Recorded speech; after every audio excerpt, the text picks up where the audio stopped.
पांचवी पुतली लीलावती ने भी राजा भोज को विक्रमादित्य के बारे में जो कुछ सुनाया उससे उनकी दानवीरता ही झलकती थी। कथा इस प्रकार थी। हमेशा की तरह एक दिन विक्रमादित्य अपने दरबार में राजकाज निपटा रहे थे, तभी एक ब्राह्मण दरबार में आकर उनसे मिला।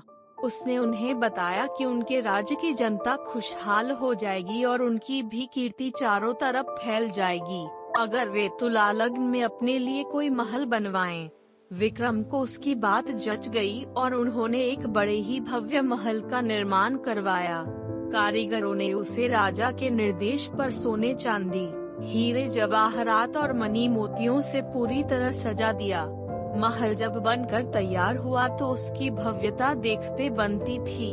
विक्रम अपने सगे संबंधियों तथा नौकर चाकरों के साथ उसे देखने गए। उनके साथ वह ब्राह्मण भी था।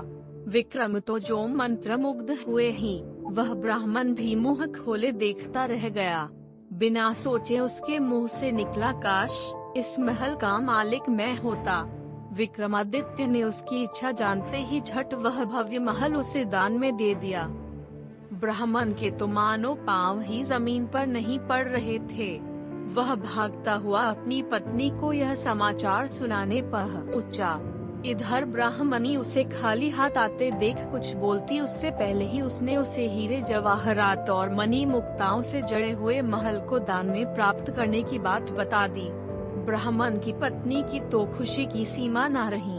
उसे एक बारगी लगा मानो उसका पति पागल हो गया और यूं ही अनाप शनाप बक रहा हो, मगर उसके बार बार कहने पर वह उसके साथ महल देखने के लिए चलने को तैयार हो गई। महल की शोभा देखकर उसकी आंखें खुली रह गईं। महल का कोना कोना देखते देखते कब शाम हो गई उन्हें पता ही नहीं चला। थके महादेव एक शयन कक्ष में जाकर निढाल हो गए। अर्धरात्रि में उनकी आंखें किसी आवाज से खुल गई। सारे महल में खुशबू फैली थी और सारा महल प्रकाशमान था। उन्होंने ध्यान से सुना तो लक्ष्मी बोल रही थी। वह कह रही थी कि उनके भाग्य से वह यहाँ आई है और उनकी कोई भी इच्छा पूरी करने को तैयार है।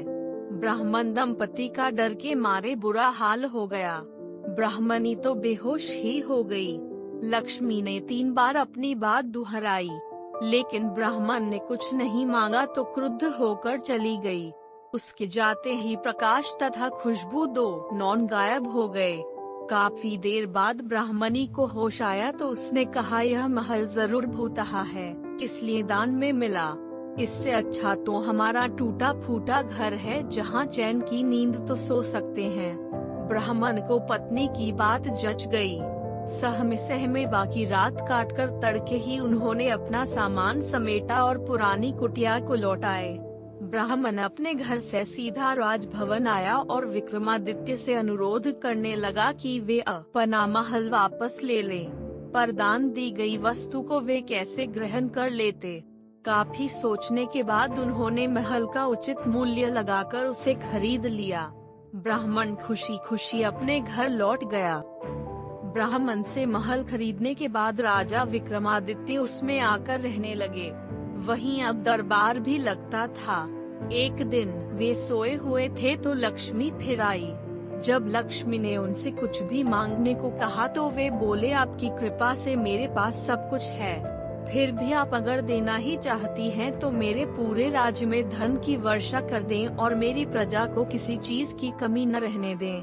सुबह उठकर उन्हें पता चला कि सारे राज्य में धन वर्षा हुई है और लोग वर्षा वाला धन राजा को सौंप देना चाहते हैं। विक्रमादित्य ने आदेश किया कि कोई भी किसी अन्य के हिस्से का धन नहीं समेटेगा और अपने हिस्से का धन अपनी संपत्ति मानेगा।